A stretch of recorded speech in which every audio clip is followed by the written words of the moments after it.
Kutsilyong may butas sa blade. Itong hugis ng kutsilyo na ito ay napaka-popular and paborito ng maraming knife enthusiasts. Well, paborito ko rin. Obviously, Spyderco is my favorite brand. So these are some of my Spyderco knives in my collection. Halo-halong models ito. Meron dyan paramilitary 2, may para 3, some delicas. And since pinasok ko yung balisong, particularly yung mga gawang Pilipinas, I was thinking, posible kaya magkaroon ng balisong na ganito ang hugis ng blade niya? I think it is possible. Because I have this. Tada! Ganda, di ba? Ang tanong, hindi kaya ako makakasuhan ito. Let me join! Okay, come here. What do you want? So I just want to say that. So What? So I'm gonna say that these knives are cool. You know why? Knives? Because you decorate it like a sharp, pointy flower. Mm-hmm. And You like this flower? my favorite is the pink one. Mm-hmm. and- This one? And the glow in the dark. Mm-hmm. Because it glows green. Mm-hmm. But you know what? What? Our feature knife tonight is this one. This is our What? new knife. That's so nice. That's so nice. I like that one too. Why? Because look at the red and black stripe and color. Yeah, it's so nice. It's a nice combination, right? Yeah, because red and black makes it like evil teleport into a villain world. Okay. Yan ang aking anak na mukhang nagkahilig na rin sa patalim sa kanyang murang edad. 5 years old pa lang.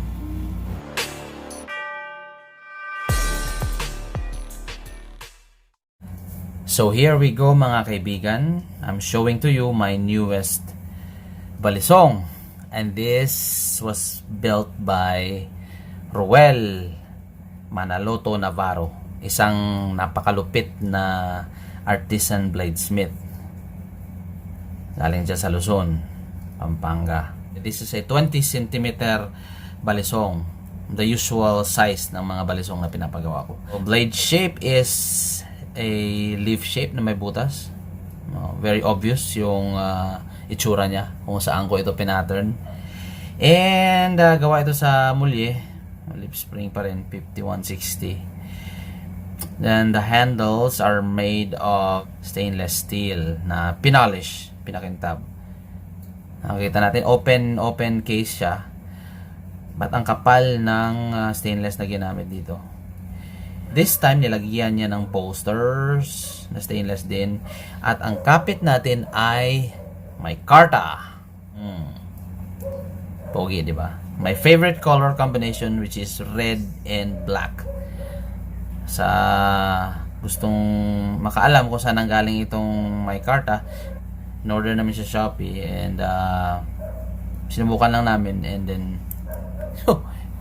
ang pogi-pogi pala. Nung makita ko ito sa picture during the build of Rowel, may mga suggestions akong pinigay na para umangkop talaga sa gusto kong design, no? So I was so impressed when Rowel sent me the picture of this blade, but then when I received it, I was so overwhelmed on how good it looks, how good it feels, the action, and the overall quality of this knife. Again, masasabi ko rin na itong build na ito ay pwedeng itapat sa mga international brands. This guy is so talented, I'm telling you. So no wonder ngayon na sunod-sunod na yung mga gawa ni Rowel. Dami na niyang order, I'm sure, for now. So let's get right into it. Ito yung blade stock natin, medyo makapal siya, but then as it goes down to the edge, numipis naman because this is a full flat grind. Double pins siya, and as you can see, malalaki ang pins na ginamit ni Rowel. And by the way, smooth na siya. Yung sa previous video ko kasi ng previous build niya sa akin, sinabi kong matalas yung pin eh. So ngayon, he buffed out the edges. So, nice touch there, brother.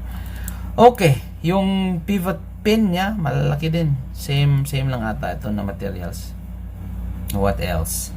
Latch niya ay loose, maluwang. So, madali lang siya i-manipulate to open and close the latch. Kasi loose na siya. And one of the best things about this Balisong is the smoothness of action. So, I'm not a good flicker. Hindi man ako masyado nag-flip ng Balisong, but this is so smooth. And that is to be attributed sa washers na nilagay dito.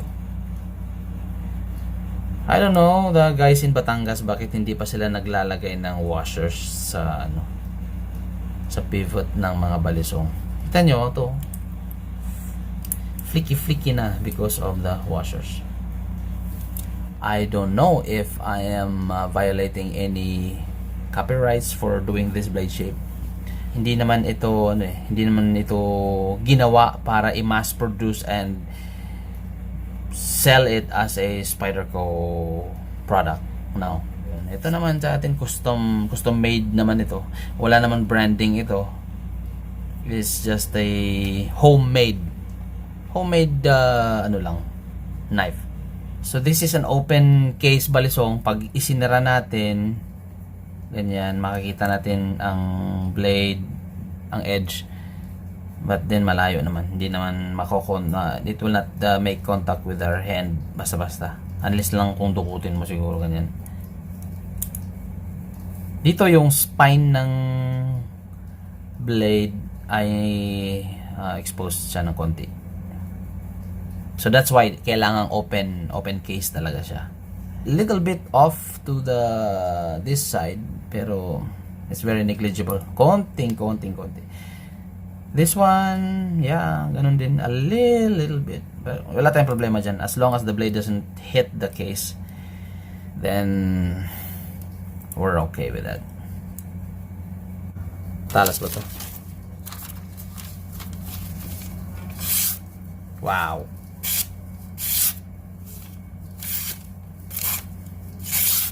Ganyan dapat.